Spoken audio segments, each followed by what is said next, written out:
On Wide Angle at these times on WION. World is One. Campaigns, elections, alliances, controversies, and power play. Stories that analyze global and domestic politics. A dedicated show with varied perspectives, expert take, citizens' voices, detailed ground reports, and in-depth coverage from political corridors of the world. This is Race to Power, only on WION.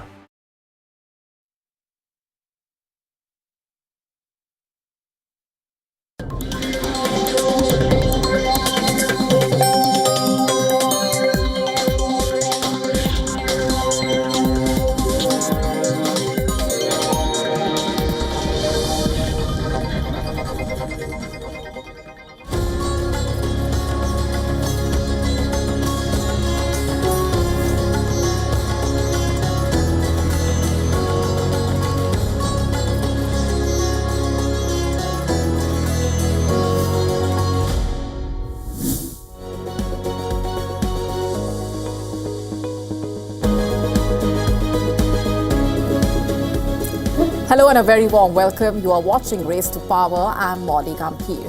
On the show for you tonight, we are starting off with the latest from South Africa, where the anti-immigrant protests have intensified. We get you a detailed report on what things are looking like on the ground and the bigger picture. Also on the show, Donald Trump has announced that Republicans will stage their first ever national convention ahead of the midterm elections this year. We are getting you the complete story. All this and more coming up. First to South Africa. Chants, slogans of "they must go," quote unquote, resounding across the country. Unofficial deadline given by the protesting groups for the illegal immigrants, remember, to leave is already over, and now the country is witnessing intensified protests in several parts.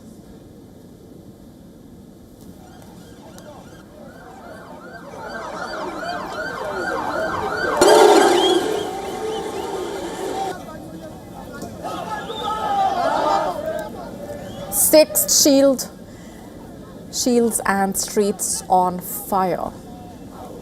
These are the visuals from Johannesburg, the epicenter of the anti-immigrant protests. Following minor skirmishes, security forces escorted some foreign nationals away from a mob. So far, at least 4 people have been killed in the weeks-long demonstrations. Police are out in force to maintain calm during the nationwide protests. So this was the beginning. So we're going to do this until they leave, until they leave, until government goes into those flats, because basfihle flatini. So we're not stupid. It's not like just a protest thing, because we're going to carry on and remove the drug dealers, and the saloons need to go back to the hands of the South Africans. They need to vacate those shops that they're operating illegally. All of these shops. Dramatic scenes unfolded in Durban, where armed forces arrived at a store while it was being looted and vandalized by miscreants, allegedly. Massive contingent of armed forces deployed following these incidents. According to police officials, a foreign national was found dead on the 30th of June after he allegedly jumped from the 8th floor of a building in Durban. So far, over 900 people have been arrested during the nationwide protests. 6 months. Sicela lezo zinto isetshenzele ukukhipha abantu bangaphandle aba-illegal la. From building to building, mabahamba. And amid the heavy deployment of the security forces, anti-immigrant protesters marching through the streets of Durban. Demonstrators were seen brandishing sticks and traditional shields as well.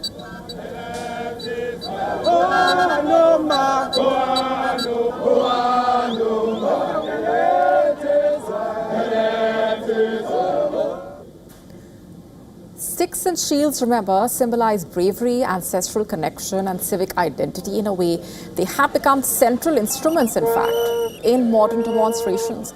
As the demonstrations continue to intensify, the government has ramped up repatriation drives. More than 25,000 people processed for departure in recent weeks. In the past few days alone, nearly 4,300 foreign nationals have been repatriated and more than 400 others have been deported.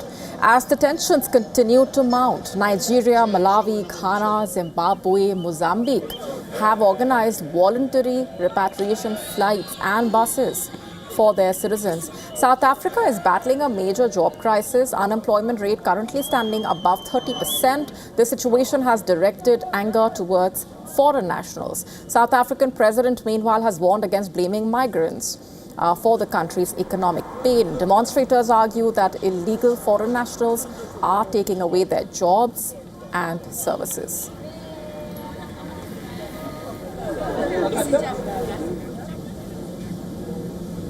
And to unpack these developments and get us the bigger picture, with us on the broadcast this minute is Edwin Naidu, political commentator, with us on the broadcast from Johannesburg. Thanks very much for being here. I have to begin by asking you for your assessment of the situation on the ground. We just told our viewers about what's been happening in different parts, the sentiment. Where do you think things are headed at this point? And what do you make of these issues and demands that are being raised by the protesters?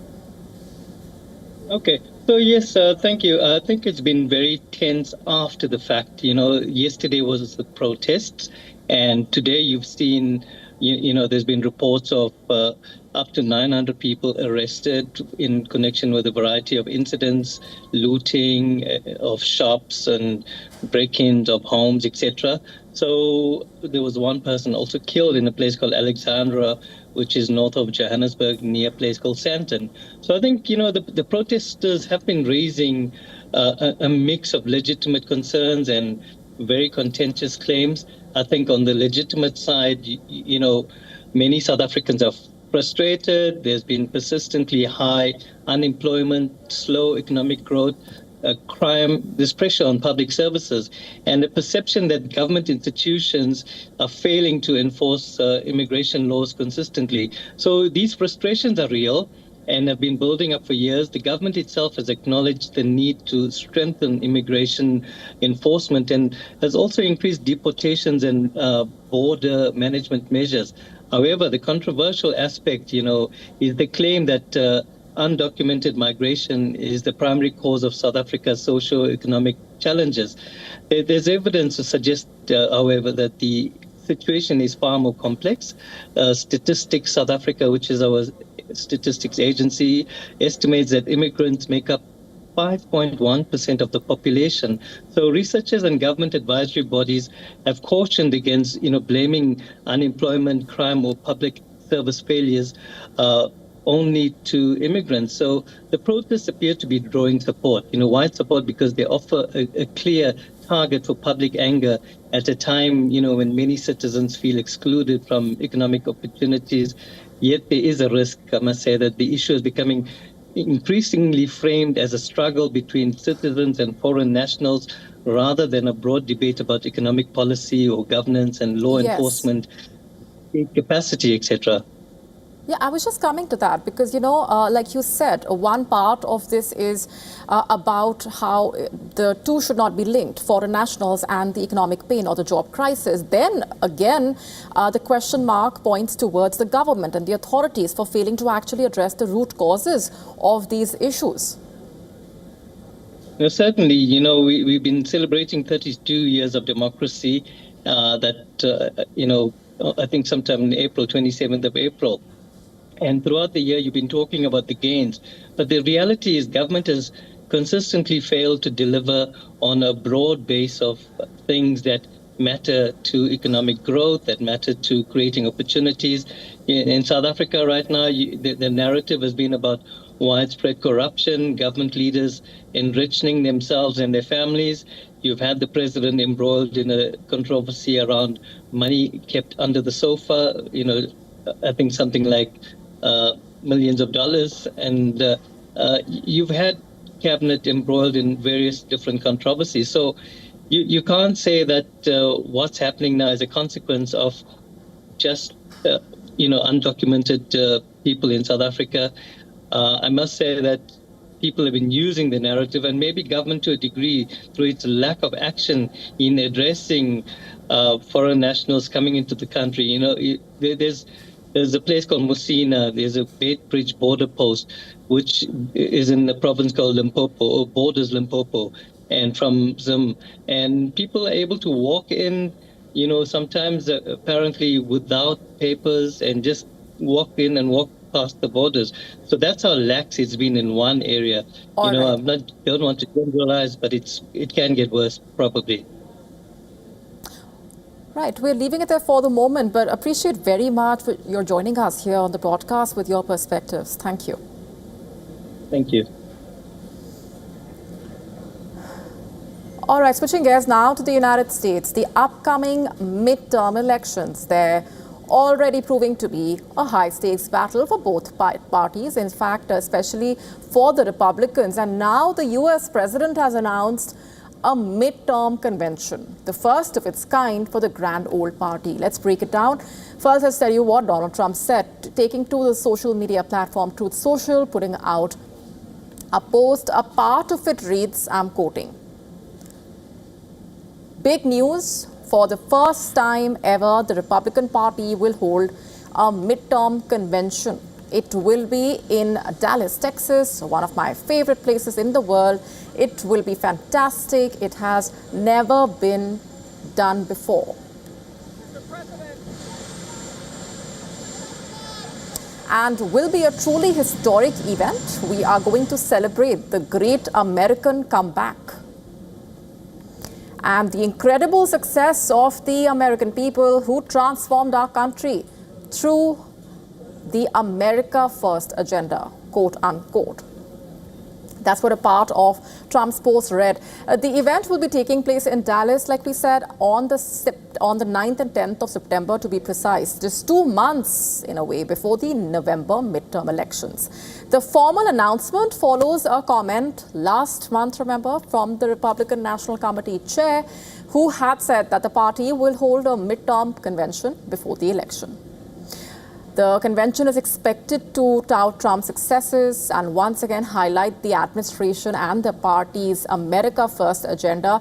The Democrats had also repeatedly planned a similar convention ahead of the midterms. However, the Democratic National Convention Committee later dropped the idea. Democrats are already facing issues with funding and also stare at millions in debt. The event's announcement coming at a time when Trump's rating has declined due to the cost of living crisis, economic uncertainty, which has been compounded by the recent Iran war.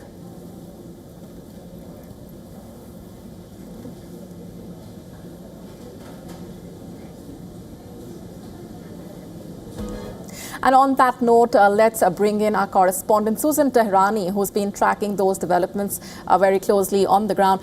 Susan, let's just talk about how much Donald Trump really needs this convention to actually try and energize the cadres and also the sentiment, coming at a time when his ratings have dipped. We've already spoken about how the Iran war and the anti-war sentiment has been quite on display through those ratings as well.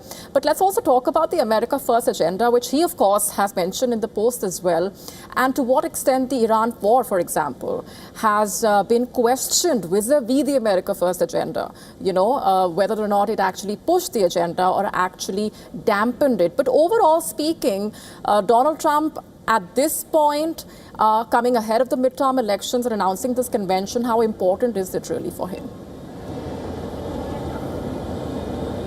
Yeah, Molly, historically, as you well know, the president's party loses seats in midterm elections. And by sort of launching this midterm campaign and nationalizing it to this extent, President Trump hopes to not only rally enthusiasm, but support for his America First agenda.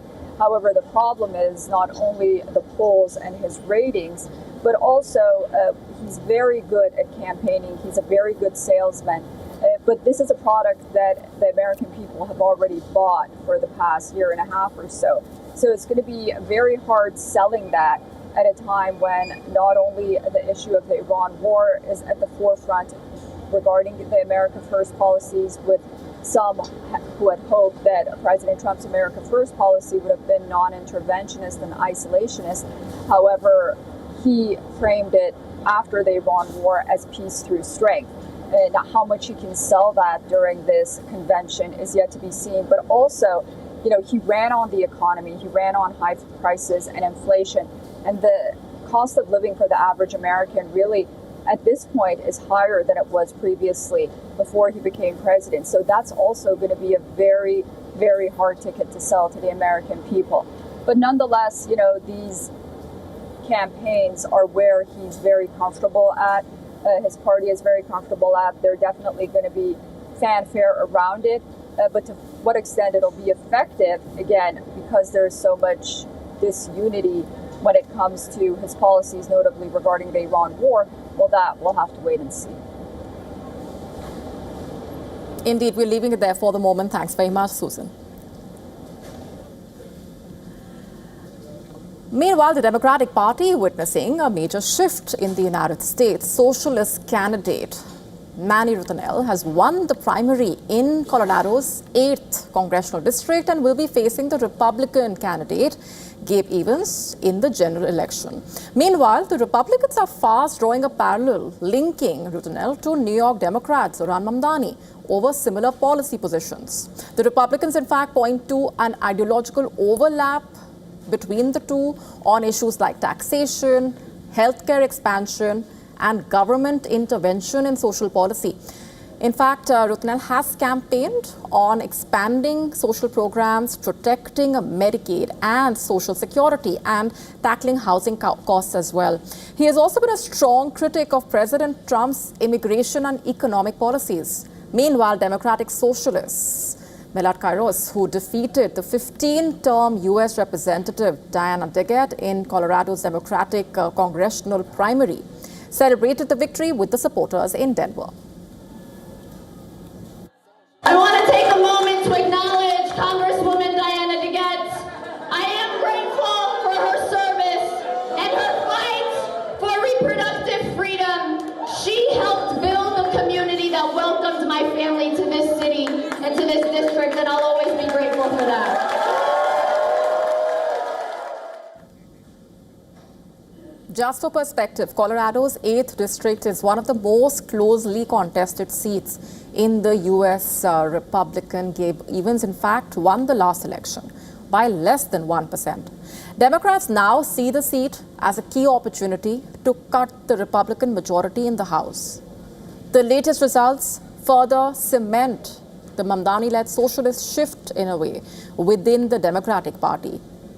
During the New York primaries, remember, Mamdani endorsed candidates, defeated established Democratic heavyweights in their respective districts. Diplomatic moment, just say hello and welcome, or is there anything?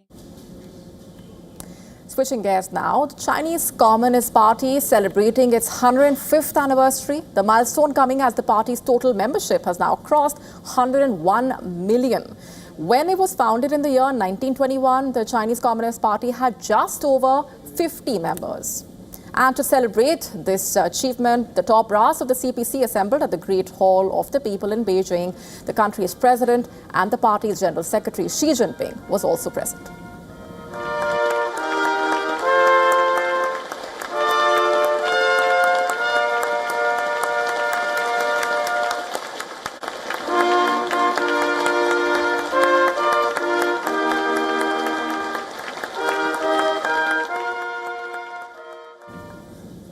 Xi Jinping extended greetings to all party members and said the journey of 105 years has fundamentally changed the future and destiny of the Chinese people.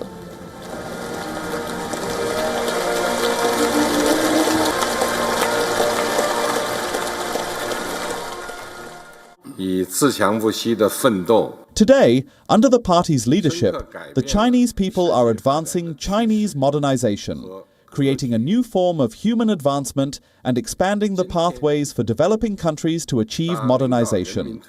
We are promoting the building of a community with a shared future for mankind, contributing Chinese wisdom, Chinese solutions, and Chinese strength to the resolution of major global issues.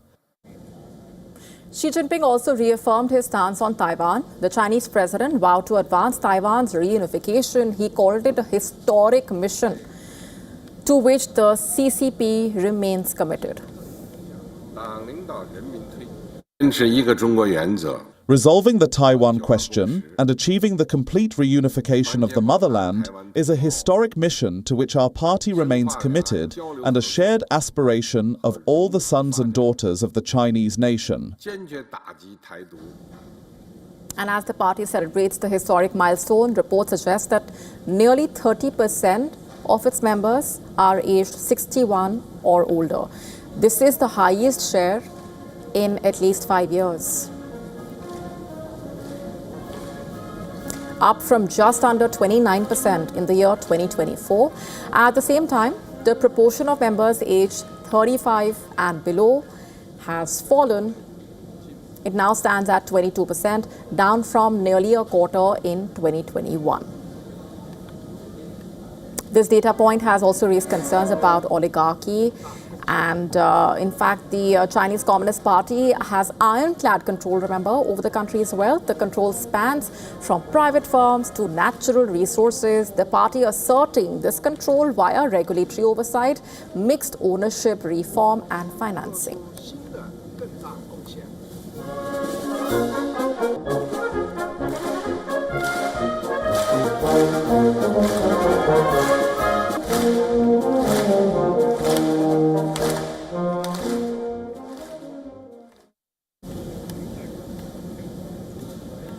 Switching focus, Israel is preparing for a three-cornered election battle this October. Apart from Netanyahu and the opposition collective led by Naftali Bennett and Yair Lapid, former army chief emerging as a front-runner to become the next prime minister of the country. In fact, he has formally announced his candidature for the top job under the slogan, Israel must win. He called the upcoming elections important for the security, unity and soul of Israel. Without naming Netanyahu, he also said the government will come to its end. The statement was in reference in fact, he said that the government of the terrible October will come to its end. The statement was in reference to the October 7 attack by Hamas, remember, after which Israel has remained plunged in war across several fronts. Responding to Netanyahu's push to form a unity government, he said the leadership is using the term national unity as a cynical election campaign. He vowed to do everything to unify the country. Israel's electorate remains deeply divided. The country held 5 successive elections between 2018 and 2022. The era of political instability ended with Netanyahu coming to power with a coalition 4 years ago. But 4 years down the line, polls are projecting a hung assembly with no party projected to cross the majority mark. Netanyahu's alliance is projected to win 53 seats, while the former army chief's party expected to secure 21 seats. Naftali Bennett and Yair Lapid's bloc projected to win 16 seats. If the trend turns into final results, only way forward for Netanyahu in a way is to expand his alliance. And for the opposition bloc and the former army chief and also Bennett would have to come together to de-seat Netanyahu.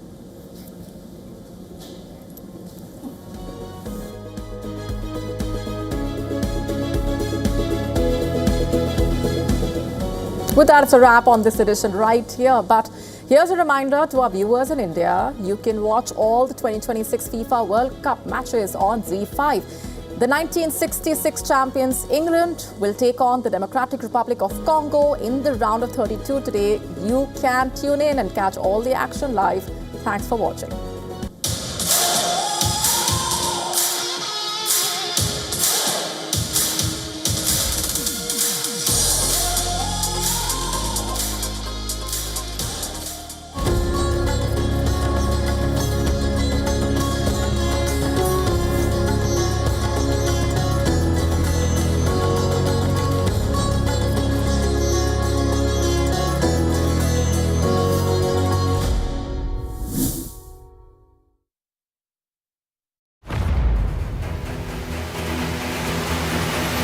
Get the latest updates.